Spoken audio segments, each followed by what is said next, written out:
لو تاري أمرودا إيمان داران مسلمانان يا عزيز بعنواني أوي زينوا أخلاقكم بالاحترام واتا برازين وروشتمان بريزقرتن ليكتري لزمان أمرودا كمنو تو أجين مسألة ريزقردن واحترامي يكتري كمي لنا وكوملقاي إيمدا وهمو كوملقادا كم بوتوا أبي أم ديار ديا هول دين إما أوي شاكيا زنيب كينوا أوي خرابي لاي بدين أجا تماشا كين آيني إسلامي فيروس پیغمبری نازدار صلی الله علیه وسلم زور آماجی بجوانی کردووە بچاکی کردووە بەرامبەر مقابلت فی سفر نەکەی یان احترام و ڕێزی بگری پێغەمبەری خوا صلی الله علیه وسلم پێمانە فەرمی هەر ئینسانێک هەر مسلمانێک هەر کەسێک ئەگەر ئیماندار بێ هەر شتێ بۆ خۆی خۆش گەرەک بێ ئەبێ بۆ بەرامبەرەکەی خۆشی گەرەک بێ ئەو کاتە ئەم کەسە پێی دەڵێن ئیماندار و پێی دەڵێن مسلمان أو كاتا أما إسلامتي وإيمانداريتي لخويدا چسبان دوا بلام أقروانا بأمروفا أم إنسانا أويا كوا هرشتي بو خوي خوش گرك بي بو خوي بي ومقابل نبي أو كاتا إسلامك وإيمانكي أو إسلامانية أو إيمانانية كخواي پروردگار گريكتي بويا مسلمان أبي برامبركي احترام ورزيتا بقري وبيلتوا خواهی پروردگار لقرآن پیروز دا فرمی وقولوا للناس حسنا تماشا کن پروردگار کاتی باسی گفتو گو اکا قصه اکا و تنبو برانبر اکا یان حسنا یان احسان یان بوش شرینانا علیه انا مقابلی نیا یان دینی اسلام فرمی اگه تماشاش کی کسیک بی دین بی برانبر و تو یعنی لسر دین و آینه کی ترش بی خواهی پروردگار علیه پی بله لکم دینکم ولی دین هركي دين وآيني خوي بو خوي يان كسي مسلمان بي حزكي مسلمان بي بلام زور امريلي ناكيتو بلام بيدالي آيني إسلامي فيروز بيمالي لا إكراه في الدين بزور املا ناهيني إلا بزور أبي مسلمان بي نخير بلكو اگر واب وای لدنیا دا خواهی پروردگار هر بهشتی دانا و جهنمی بو قیامت بهشتی دانا و جهنمی دانانا چاکی دانا لدنیا و لخرابش حالی اگردوا پیغمبری خواه صلی الله علیه وسلم پیمان افرمی لحدیثه کی مبارک دا افرمید لا تحاسدوا ام حدیثه اگر امرو بینی دای بنی بی که تترازویک برواتان هبه زورینه مسلمان در ناچه غیر مسلمان نالیم زۆرینەمان لەگەڵ ئەم حەدیسەدا دەرناچین زۆر جار ئەوانەیشی کە زۆر خۆیان بە دیندارە زانن سێرەکەی لە حەدیسەکانی پێغەمبەر ئەگەر خۆت بدەی لە قەپان دەرناچێ لا تەحاسەدوا ئەمڕۆ لە سەتانەوەدی حەسوودە خەڵک خوای پێغەمبەری خواشە فەرمێ حەسوودی مەبەن بە یەک دووەمیانە فەرمێ ولا تەناجەشوا واتە قسەی ڕق و زبر بەرامبەر بە یەک مەکەن تخوا ئەمڕۆ وایە زۆرینەمان بە قسەی ڕق یان بە قسەی وشک دڵی یەکتری زامار ئەکەین کونی ئەکەین بەعدە جار چۆن پێشینان وتویانە قسەیەکی ڕق لە فیشەکی خراپترە ئەمەنە ئازاری هەیە ئەمەنە ناخۆشە ئەمجا پێغەمبەری خوا فەرمێ ولا تەباغەضوا ڕقتان لە یەکتری نەبێ ئێمە واین ئەمجا فەرمێ پێغەمبەری خوا ولا تەدابەڕوا پشت لە یەکتری مەکەن ئێمە واین اگر بینوا ولا يبيع بعضكم على بيع بعض برو بازار تماشاكا جارا نيفروشت لولا بان يكاو قول يقري الله بي من معمليكم او انا قشتي حرامه طبعا هر مال معملي لسربتو معملت كد حرامه اگر كريد فروشت تماشايكا لبازارا ام جاب پیغمبر اخوا فرمي وكونوا عباد الله اخوانا هموتانش بندي خوابن ام جاء فرمي المسلم اخو المسلم بەڵام مسلمان برای مسلمانە زوڵمی لێ ناکا ئایا ئەمڕۆ هەر مسلمان نییە زوڵم لە مسلمانەکە عکسی حەدیسەکە هەمووی نەعوذ بالله ئەگە تەماشاکەین زروفی خۆت مقارنەی ئەم فەرمایشتەی پێغەمبەری خوا بکەی صلی الله علیه وسلم زۆر جار ئەمجا مسلمان برای مسلمانی ناخەڵەتێنێ خەدعی ناکە ئەمڕۆ وایە ئەمڕۆ زۆرینە هەر مسلمانە قۆڵی مسلمانە بڕێ زۆر جار ناو یەکە ئەمانە تەعاملی ڕۆژانەیە بۆیە ڕەوشتمان جوان کەینەوە بەو شتە جوانانەی کە ئیسلام پێمانی وتووە ئەمجا فەرموویەتی تا کۆتایی لەیس المؤمن بالطاعان پێغەمبەری نازدارە فەرمیێ مسلمان لەعنەتچی نییە، مسلمان لەعنەتچی نییە. ئەی ئەمڕۆ سێر کە تەماشاکە چی پیا و چی ژن چی مناڵ چەند جا ئەم ئەلفازە لە دەم دەرەچێ بۆ مقابلەکان، هەر لە ماڵێکدا لە گەڕەکێکدا لە دراوسەیەکدا لە قەومێکدا لە خزمێکدا لە شارێکدا ئەمانە گشتی وترێتەوە. ئەمجا فەرمێ وەلە اللەعان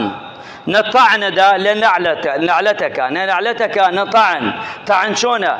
لەکەیە ناپێوە شتێکی پێوە نا شتێکی بۆ هەڵە بەسێ قسەیەکی بۆ هەڵە بەسێ ناترسێتش لە خوا ئەم قسەی کە تۆ ئەیکەی وەڵڵاهی بیخەیتە سەر ئاسمان تەقەبولی ناکە. ئەگە قسەیە بۆ یەکی هەڵبەسی وەڵڵاهی ئەو قسە ئەگە لە جێگەی خۆیان نەبێ ئاسمان قبولی ناکە زەویش قبولی ناکە، لە تەرازووی خواشە قەت جێی نابێتەوە لە ڕۆژی دواییدا. بەڵام ئەمڕۆ مرۆڤەکان ئەمەنە چاویان سوور بووە گوێی نادەنێت چی لە دەم دەرەچێ چی دێتە دەرەوە قەینا. ئەمجا فەرمێ وەلە الفاحش وەلە البەذی وأفرميتش وهموي وحرم الإسلام والغيبة والبهتان والنميمة والهمزة واللمزة وهموي أما قريته وحديثة كان إيمان داراني برز كأوية إنساني مسلمان وإنساني إيمان دار أبي برام بركي احترام الرزق كتاب قري الأدب والاحترام في ديننا ديني إسلام فيرشي كردوين يما فيري أويكن الرز لهمو كسيب قرين إمام عمر فرموي من على كان تانخ کەسەکانەوەی هالە ژێ دەستانان پێش لە ئەدەب تەئدیب ئەمجا دوای علم و زانست. ئەمڕۆ خەڵک علم و زانست فێرە بێ بۆی خەڵکی پێ بشکێنێتەوە خوا و علمەی ناوێ ئەگە قورئان بێ. وەڵڵاهی پێغەمبەری خوا فەرمی عەلەیهی سەڵات وەسەلام خەڵکان یەکەی علم قورئان و سوننەت وەرەگرن بۆی خەڵک بشکێننەوە بۆی بڵێ مش دەزانم تۆ نازانی ئەڵێ خوا و دینەی ناوێ و علمەی ناوێ چاجیە علمەکانی تر. ئەمڕۆ کە خوێندن ئەخوێنێ علم تەواو دەکا فەخرەکا بەسەر خەڵکەوە ئەگە شتەکەش لێی نەزانی هەر فەخری پێوەکە چونکە ئەبێ بزانین ئێمە هەموو شتێک کە ئەیدا پێمان خوای پەروەردگارە خوش لێمانەسێنێتەوە. ئەگە تەماشاشکەین لە صیفەتی احترام وعباد الرحمن الذين يمشون على الأرض وهونا تەماشاکەوەی ئیماندارە چۆن بەسەر زەویدا ئەڕوا کیبر ناکە لوتی بەرز نییە بتواضعي ريكا احترامي خويا قري احترامي او زويا قري على سري خلطيك امرو مروفيك احترامي هزوينا قري وازاني هرواتيو تسر دنيا والروا ام جاء فرمي بيغمري اخوة صلى الله عليه وسلم دوميان الادب مع الام والاب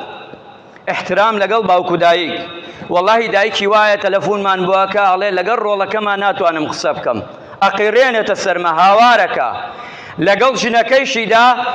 وەڵڵاهی ناوێرێ یەک قسە بکە بەداخەوە نوێش شەکا و عیبادەت شەکا و تەنانەت خەڵکی وایە لەبەر ژنەکەی دایکی لە خۆی کردووە باوکی لە خۆی کردووە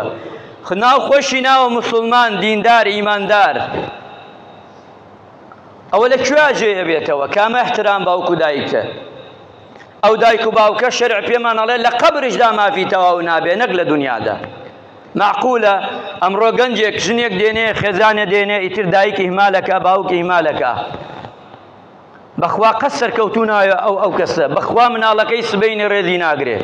وەڵڵاهی ئەمڕۆ بۆ دایک و باوکت باش بی سبەینێ مناڵەکەت بۆت باشە بێ وەڵڵاهی باش نەبی ئەوەی ئەمڕۆ بە دایک و باوکتەیکەی سبەینێ مناڵەکە و عەولادەکە بۆ دەکە وەڵڵاهی ژیناکەت بە قسەت ناکە ماڵەکەت نایەتە ڕێ دەست نایەتە دەست ئەو بزانە مەحاڵە خێر لە خۆت نابینی ئەگەر دایک و باوکت لێ ڕازی نەبێ قڕ بەسەر ئەو کەسەی کە دایک و باوکی لێ ڕازی نابێ و دنیا بەجێلێ چی دنیایەکە چ قڕ بەسەریەکە بە کەس بەدەست سەر ئەو کەسەیەوە کە ئەم دنیایە دایک و چونکە دایک و باوک نیعمەتە خوا فەرمێ بە قسەی من کەن شەریکم بۆ قەرار مەدەن لە پاشی من بە قسەی باوک و دایکتان بکەن. ئەگەر ئەم دوانەشی بەستەتە یەکەوە ئەگەر عیبادەتی خوا بکەی و شەریکی بۆ قەرار نەدەی بە قسەی باوک و دایکت نەکەی خوا و عیبادەتیشی ناوێ بۆ خۆت و پیرۆزت بێ. ئیمانداران زۆر جار ئەمەیە لەبەر خاتر ژنەکەی تەماشاکەی باوکی لە خۆی کردووە لەبەر خاتر ژنەکەی سەرەکەی دایکی لە خۆی کردووە کورە هەیە قەومەکەی هەمووی لە خۆی کردووە لەبەر خاتر ژنێک سیلەی ڕەحمیە بڕیوە بچڕاندووە ئیمانداران بۆیە ئەمە لە شەریعی ئیسلامی پیرۆزدا لای ئێمە جێی نابێتەوە ئەبێ ئەوەی خۆی بە مسڵمان ئەزانێ ئەبێ وریای ئەم خاڵە بێ دووەمیانەوەی احترامی بەرامبەر ئیمانداران ڕێزگرتن تۆ پیاوێک گەنجێکی احترامی ڕیشسپی بگرە تۆ کەسێکی مامۆستای احترامی خۆت بگرە بەڵام احترامی قوتابیەکەتش بگرە مامۆستای وا هەیە وەڵڵاهی گێڕنەوە قوتابیەکان تێن قسەی وا ئەکا شەرمە باسی کەی لە ناو مەجلیسدا تۆ مامۆستای چۆنە بێ ئەم لە ئەلفاظانە لە دەمی تۆ بێتە دەرەوە تۆ باوکو دایکی ئەم تەلەبەی چۆنە بێ قسەی ناشیا و قسەی خراپ بەدەمت بێتە دەرەوە با قوتابیەکەت نەزانێ با تەلەبەکەت نەزانێ بەس نابێ تۆ قسەی خراپی پێ بکەی و هەمان کاتیش تەلەبەکەش ئەبێ احترامی ئەو مامۆستایە بگرێ ئەبێ وەک دایک و باوکی تەماشای کە هەرچی وت بە مەسلحەتێتی نەکەوەی قسەی کرد یەکسەر باوک و دایکی بێنێتە گیانی و ئیهانەی بکاو یا قسەی پێ بکاو یان تەعدایشی لێ کاتەنانەت نەخێر ئەمە هیچ کامی لە دینی ئیسلامی ئێمەدا و مسڵمانی ئەو دینەی کە لەسەرین بەخوا هیچ کامی جێی نابێتەوە احترامی بەرامبەر کە بچووک لە گەورە گەورە لە گەورەتر کەسێک لە بۆ نمونە مناڵ لە باوک و دایک لە مەجلیسێکا من دوێنێ پێرێ پیاوێکی بەتەمەن بڕوات هەبێ گاڵتەم بە قسەکەیە کرد چونکە بۆ قسەکەی بە گوێرەی عەقڵی نییە بە تەمەنی نییە تەمەنێ 70-80 ساڵ بی تۆ بێی بۆ میێوانی بۆ لای مامۆستایەکی ئاینی لە ماڵی مامۆستایەکی ئاینیش دانیشتووە دوو مامۆستا تۆ بێ زەمی مامۆستای ئاینی بکەی لە بەردەم مامۆستای ئاینیدا خۆشی ناوە بڵێن پیاوی لەوەیە پیاوێکی معقول بێ لەوەیە کورە بابە کاتێ قسەکەی بزانە چێڵی کاتێ قسەکەی مامۆستایەکی ئاینی دێتە مەجلیسێکە بە چاوی لێ ئەقرپێنێ و دەمی لێ ئەقرپێنێ بەخوا ئەمە نابینێ یان توهمەیەکی بۆ هەڵەبەسێ یان شتێکی بۆ هەڵێ زۆر ئاساییە ئەوانە چونکە ئینسان احترامی هەر کەسێ بگرێ احترامی خۆیەگرێ چۆ چەند احترامی بەرامبەرگری احترامی خۆتەگری وریا بە احترامی خەڵکت نەگر احترامی خۆت نەگردووە لە هەرچی پۆست و پلەیەکا بیت حەساب بۆ خەڵک نەکردن نییە ئەمڕۆیە ئەمڕۆ سێرکە تەماشاکە ئەم شارە تەماشای کە چی تیا ماوە کێ لەم شارە پرسێتەوە معقولە لە مایە کاسی ڕۆژە 28 ماڵ بارکە ئەیکوا بۆ ناپرسێتەوە لەم شارە دەست بنان لە قاقای ئەم شارە لەولاوە هیچ نایە لەولاوە کەسی بۆ نایە لەولاوە هیچ نییە ئەو خەڵکەش گەنجەکانش هەمووی خەریکی تلیاک و خەریکی چایخانە و نەرگیلە و خەریکی ئیشی خەخراپەن ئێمەی باوک و دایکی شێژین وەڵا کاکە ئەی کوڕاکانمان لە ڕێ دەرچوون ئەی چی بکەن ئەم گەنجانە چی بکەن یعنی چی بکەی لەگەڵیا نەکاسبیە نەکارێ نە ئیشێ خۆ ئیمانی وەک تۆ نییە تەمەنی وەک تۆ نییە تۆ 50 ساڵ 80 ساڵ 70 ساڵ ئەو گەنجە تۆموحی هەیە ئیمانەکەیشی لاوازە خۆ بتەو نییە وەک من و تۆ ئەی ئەم گەنجاگە مەشغوڵی نەکەی بە ئیشی چاک باش ئەی چیەکە بە خوارە ڕوا بۆ خراپە ئەی ناوێت کێلی بپرسێتەوە ئیمانداران بۆیە ئێمە هەمومان ئەبێ کاتێ شتێک بەدەستمانە ئەبێ هەستی مەسئولیاتمان هەبێ ئەم ئیشە بە من ناکرێ جێلم ئەم ئیشە پێمەکرێ ئەبێ بە جوانی داکۆکی کەم لێ بۆی ئەو خەڵکەی لەژێر دەستمایە سبەینێ تۆ بەرامبەر خوا محاسەبە ئەکرێ بەرامبەر بە ئەو خەڵکە محاسەبە ئەکرێ وجدانی خۆت بخەیتە گڕگەرێ ئەو وجدانەی کە لە دڵتایە مرتاحی کەی سبەینێ ئەو مێزە جێلا بڵێ ئەشەنویلا بە جوانی خستمە ڕێ بە جوانی ئەی من هەڵبێم هەرچی مەساتی ئەوەی کە لە دەوروبەرێ باسی نەکەم لەسەر مینبەرەکە باسی شتی ئەیلاوەولا بکەم و سبەینێ داوەزیم ئەگە ئەمڕۆ خەڵکش پێم نەڵێ سبەینی خوایە خەمەگرێ دوو سبەی پێغەمبەریە خەمەگرێ لە قیامەتاڵێ بۆ باست نەکرد بۆ نەتوت ئیمانداران ئەبێ ئێمە هەموو شتێک لە گوێرەی خۆی کە تۆ مقابلەکەت فی سفر نەکەی چونکە ئەگەر وا بوو دنیا بەرەو خراپە و خراپەکاریە چێ یەکێکی ترەوەیە مەجالیس احترامی ناو مەجالیس کاتێک لە مەجلیسێکا دانیشی بزانە لەگەڵ کیا دانیشتووی و بزانە چۆن قسە ئەکەی و ڕێگاش بدە خەڵک قسە بکە مەجلیس مڵکی هەموویەتی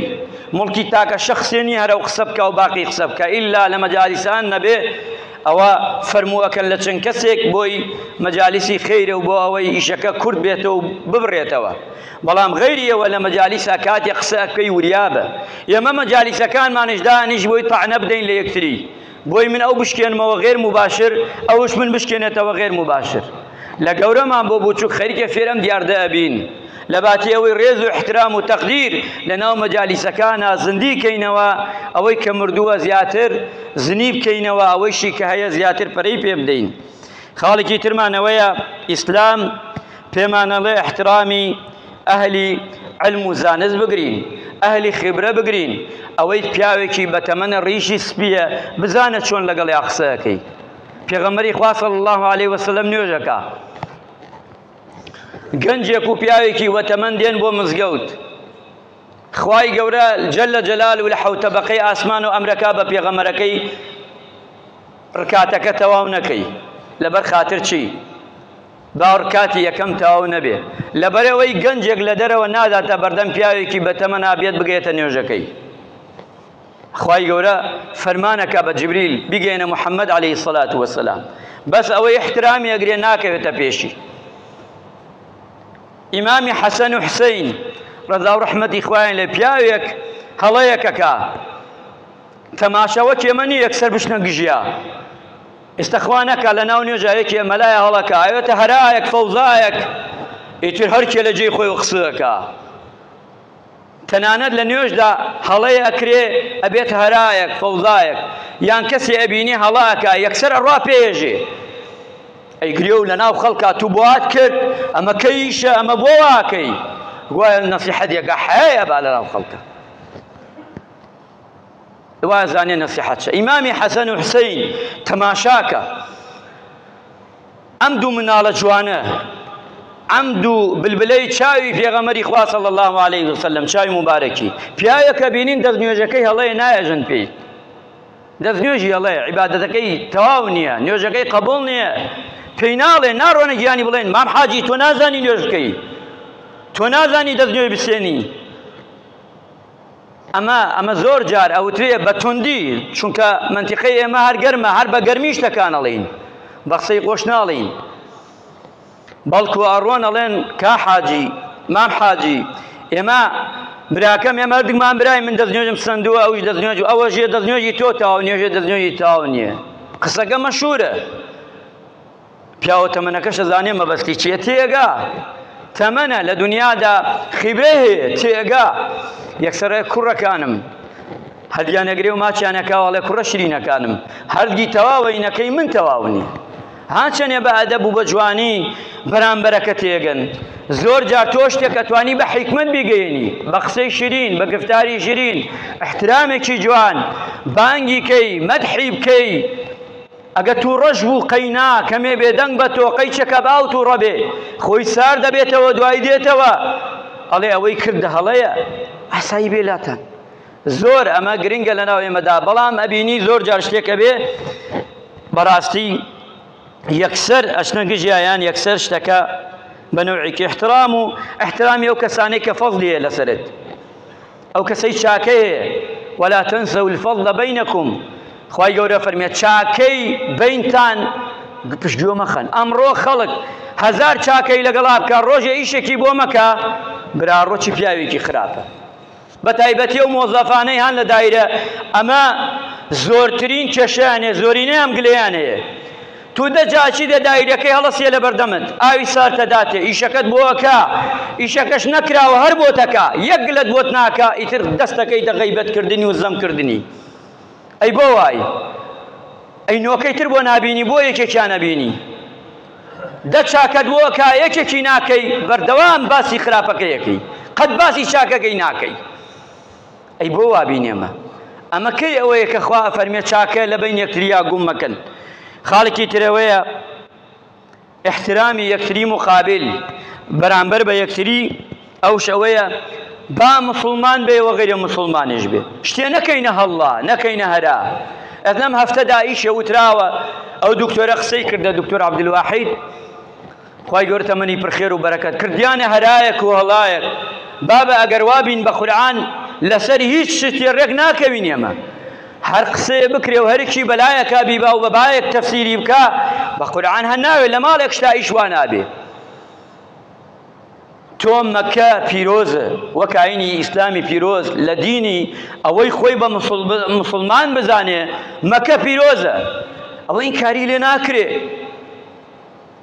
چونکە خوای گەورە فەرمێ پێغەمبەری خوا فەرمی عەلەیهی سەڵات وەسەلام پێغەمبەر فێری ئەوەشی کردوین خاکی خۆمانش پیرۆز بێ. ئەمە هەرگوێکی تر بۆ ئێمە بیکەینە هەرا. مەکە لەبەرەوەی شوێنێکە،